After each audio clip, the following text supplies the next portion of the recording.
अपने आत्मा अभी तक तो आप जी को अध्यात्म मार्ग का ABC भी ज्ञान नहीं था, क्योंकि हमारे ये गुरु ही ऐसे नकली थे, इनको स्वयं ज्ञान नहीं था। कसाई काल के लोक में हम रह रहे हैं, कैसे ये कसाई है और परमात्मा कौन है। जैसे गीता अध्याय नंबर 15 के श्लोक नंबर 17 में स्पष्ट कर दिया है कि उत्तम पुरुष तु अन्य परमात्मा इति उदाहरते है। जिसको परमात्मा कहा जाता है, ओए होए परमात्मा, परम माने श्रेष्ठ, आत्मा माने सोल, यानी अच्छी आत्मा, दीन दयाल जिसको कहा जा सकता है, परमात्मा श्रेष्ठ आत्मा। और जो मारे, किसी परिवार को मारता है, काटता है और बुरा हाल कर रखा है, क्या वो परमात्मा हो सकता है? न कभी नहीं। भले ही हम उसको अनजानपने में परमात्मा मान बैठे हैं, पर वो परमात्मा नहीं है। परमात्मा की परिभाषा से जब आप परिचित होगे, परमात्मा वो है जो केवल सुख दे, दुख नहीं दे। वो परमात्मा वो स्थान बता रखा कि मेरा वहाँ लोक है, मैंने वहाँ ऐसी व्यवस्था कर रखी है, तो सारे असंख्य ब्रह्मांडों के प्राणी आप सतलोक में रह सकते हो। और सबके एक जैसी व्यवस्था है, सुंदर महल बने हुए हैं, तेज पुंज के सुंदर, आगे बाग बगीचे हैं, सबके आगे पार्क बने हुए हैं, उसमें बहुत सुंदर फल मेवा सदा लगी रहती है।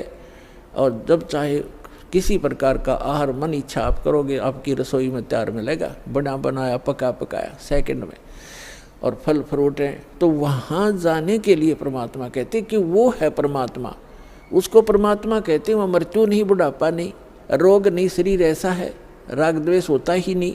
और वहाँ ऐसी व्यवस्था है तो चाहे तो भी राग द्वेष नहीं हो सकता, क्योंकि सबको एक जैसी सुविधाएं हैं। अब जैसे पुण्यात्मा आप यहाँ रह रहे हो, 2 दिन रुको, 10 दिन रुको, आपको बना बनाया भोजन एक भंडारे मिलेगा, एक जैसा सबको, किसी में कोई अंतर नहीं, एक जैसी सीटिंग होगी, एक जैसा आपका बिस्तर होगा, एक जैसे सबको नहाने धोने की व्यवस्था सबको बराबर है। तो यहाँ राग द्वेष हो ही नहीं सकता। कोई उसे मूर्ख बुद्धि भ्रष्ट होता है, जिसका स्वभाव में प्रवेश होता है, वो आकर बकवाद वैसे कर लो। किसी ने यहाँ गद्दा लगा रखा है, अपना बिस्तर लगा रखा है, दूसरा आके घाट इधर, मैं इधर बैठूंगा, तो ये तो कहीं पैदा कर लो। बकवादी आदमी होते हैं, वो तो दुर्बुद्धि होते, नहीं तो सभ्य व्यक्ति होते हैं। यहाँ कोई प्रकार का द्वेष राग आपको नहीं हो सकता, क्योंकि सबको एक जैसी व्यवस्था है। ऐसे ही सतलोक के अंदर वहाँ किसी चीज़ का अभाव नहीं। यहाँ चोरी डाकैत और ये बुराइयाँ क्यों करते हैं? क्योंकि यहाँ पर हर चीज़ का अभाव है।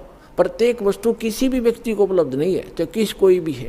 किसी को ऐसा रोग हो जाएगा, चाहे कितना सेठ है, उसकी दवाई मिल लेना, मारे जाओ टक्कर द्वार के। एक बता रहा था कि इतना बड़ा सेठ था, करोड़ों की इनकम थी उसको, और स्वयं वो कोई ना फल खा सकता था, ना कोई आहार कर सकता था, दाल का पानी घोल के और छान के पिया करता। चाट ले उस माया ने, सिर पर धर ले फैक्ट्री और कोई ठीरे। कहते हैं जीवित जग में जूती पड़े फिर जम तोड़े छाती, बिना भक्ति के प्राणी यहीं दुखी हो जाएंगे, आगे यम के दूत उनको बहुत सताएंगे। तो यहाँ परमात्मा आपको बताना चाहते हैं कि आप काल के लोक में रह रहे हो। गीता अध्याय नंबर 15 के श्लोक नंबर 16-17 में 3 पुरुष बताए। अब 17वें का प्रकरण चल रहा है कि उत्तम पुरुष है तू अन्य और परमात्मा इति उदाहरते, उसको परमात्मा कहा जाता है। और ये लोक धर्म अविश्य विवर्ती, जो तीनों लोकों में प्रवेश करके सबका धारण पोषण करता है, वो अव्यय ईश्वर है, वो है अविनाशी परमेश्वर, वो है अविनाशी भगवान, अविनाशी स्वामी।